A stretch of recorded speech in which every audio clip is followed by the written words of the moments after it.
Hello all engineering students. तो आज हम पढ़ने वाले टॉर्शन। टॉर्शन का फॉर्मूला यूज़ करके हम शेयरिंग स्ट्रेंथ और डायमीटर थीटा हम कैसे निकालेंगे, ये सारे वेरिएशन के न्यूमेरिकल हम हमारे ये वाली वीडियो में पढ़ेंगे। So let's start with the torsion unit. So here I am starting with the chapter that is torsion, और उसका टाइप 1 हम पढ़ने वाले हैं जो कि depending on your torsional formula है। So what is the torsional formula? Torsional formula is T by J G theta upon L and tau by R. T stand for torque, J stand for polar moment of inertia, G stand for modulus of elasticity or rigidity, theta is the angle of twist, length, L stand for the length of the rod or anything, and tau stand for shear stress, and R stand for the radius of curvature. Starting with the numerical I'm reading a oil rig at A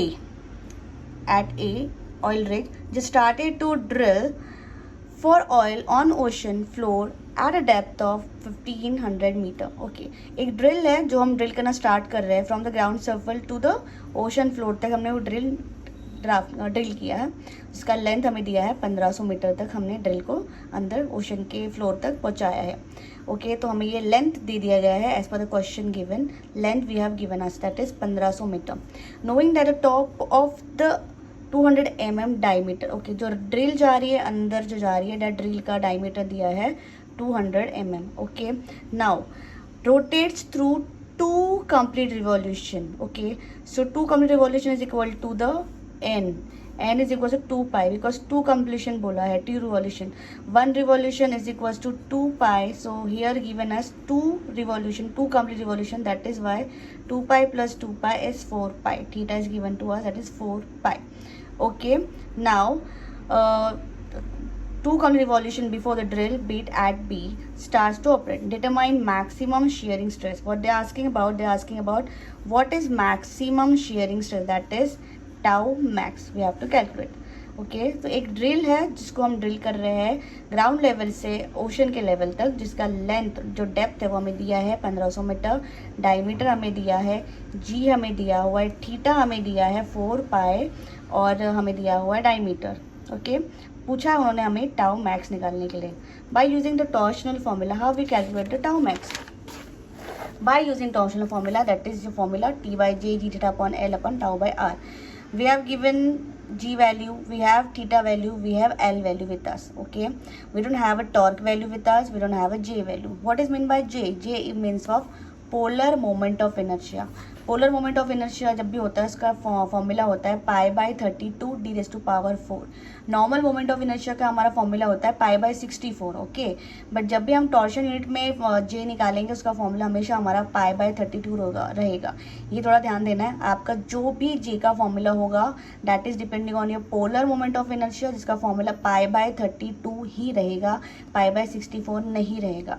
okay, so pi by 32 d raise to power 4, diameter हमें दिया है, so just putting the value over the formula that is pi by 32 into diameter 200 raised to power 4, तो हमें J मिल जाएगा। J मिल गया, that is polar moment of inertia। So we have J with us, we have G with us, theta with us, and length with us। We can calculate T, that is torque, just putting the value over here।